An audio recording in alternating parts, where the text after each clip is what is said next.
Welcome to the RC Retro channel.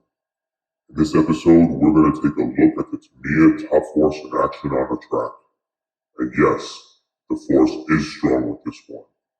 But first, if you have not subscribed to my channel, you will subscribe. You will come to the dark side. You will... I can't breathe in this thing. Oh my God. So hot underneath that helmet. Happy Halloween, everyone. It's October, and to celebrate my favorite holiday, the RC Retro channel is going to be doing a few Halloween episodes. The first of which with the Top Force on the track, and number 2 for Halloween is going to be a special unboxing. So keep an eye out for that. And then finally, a third Halloween video is going to be Halloween Race Night, a special edition of our race nights. It's going to be awesome. We're going to have the track decorated. We have some new awards also for Halloween Race Night.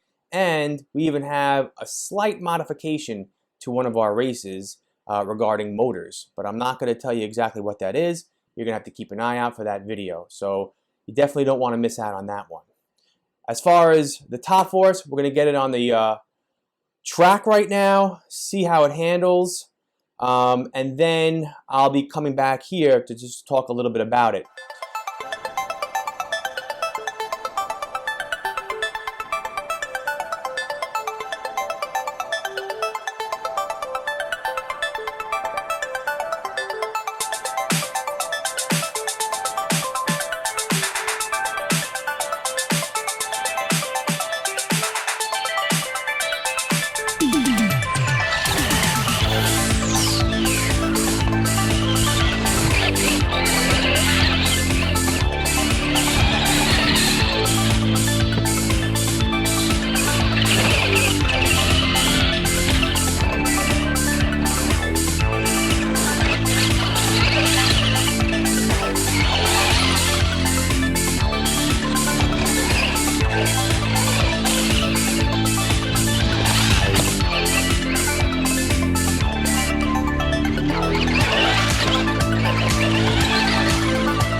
Welcome back.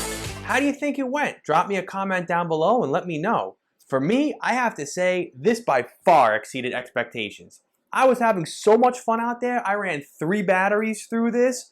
Man, this thing is like night and day compared to the Terra Scorcher. And while I was having so much fun, there was also a feeling of regret. Regret in the fact that I just let this sit on my shelf for months and instead ran the Terra Scorcher as my primary 4-wheel drive vehicle, on the track and during our race nights, and I did not know what I was missing out on. Now, I bought this off of eBay, already built, with electronics and all in it for $180, and I thought that was really a great deal. I mean, a new in-box Top Force is a little over $200, so the fact that it saved me time from having to build it, even though I know that's part of the hobby and part of the fun, just sat on my shelf and allowed me to get it right out there. But like I said, I was running the Terra Scorcher for the last few months, and don't get me wrong, while I love the Terra Scorcher, this by far handles so much better. So much so that moving forward, I think this is going to be my primary four-wheel drive runner when it comes to race nights. So expect to see a lot more of the Top Force. As for how it handles, Well, here's the example. With the Terra Scorcher, I'll go into corners and I'll let off the throttle and I'll kind of coast around the corner through the turn. And as I get all the way through the turn, that's when I'll hit the throttle and start to pick up speed. If I try to hit the throttle as I'm coasting through the turn, it kind of tends to, fishtail or spin out, and, then at that point, I get screwed, right? So with this, and again, it's not because of the motor being more powerful. They are running the same motor in both. But with this, as I hit the corner and I start to coast around, halfway through the turn, I'm able to hit the throttle. This thing digs in and picks up speed going through the turn and shoots out of the turn full speed, like. And I just thought that was very interesting, the way it handled compared to the Terra Scorcher. And I really, really liked it. And it's not just because of the tires, because I did take these tires off to test them out on the Terra Scorcher, and while it did improve its overall performance, it still did not handle as well as the Top Force. So, definitely looking forward to using this more.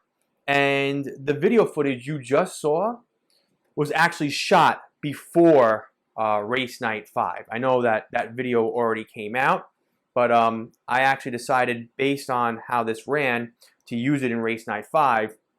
And I was actually in second place for a majority of the race, actually the entire race, up until the very last lap, until the lap counter said, "This is your final lap, finish up." And I was going around turn 1, and Harry was right behind me in third. And he was right behind me, and I choked. I blew it. I buckled under the pressure, because as we went into turn number 1, I could have just held him off simply by staying in the middle and blocking him. And instead, I decided to cut the corner, thinking that by doing that, I would create some space and distance between us. And, then I could just kind of coast down, through the checkered flag and get second. But when I did that, I cut the corner too much and hit the tubing and spun out, and he just kind of coasted around me, taking second at the very last second. So, you're probably saying to yourself, man, you're competing for second? Small steps. I'll get there. I just want to beat Harry. So, there's always our next race, the Tombstone Dash 500, celebrating Halloween. So, all right. As mentioned earlier in the video, I have another Halloween-themed unboxing coming up. Very cool vintage RC car coming to the RC Retro channel. It's not here yet, but it will be very, very soon. It is in transit, and I should be getting that any day, so that video will be out very, very shortly. All right, well, with that, I hope you enjoyed the video. If you are a subscriber, thank you so much for your support. And do I really have to say, if you're not a subscriber, you should subscribe to my channel? Just subscribe already, all right? All right, well, anyways, thank you so much, and I will see you all in my next video. Take care.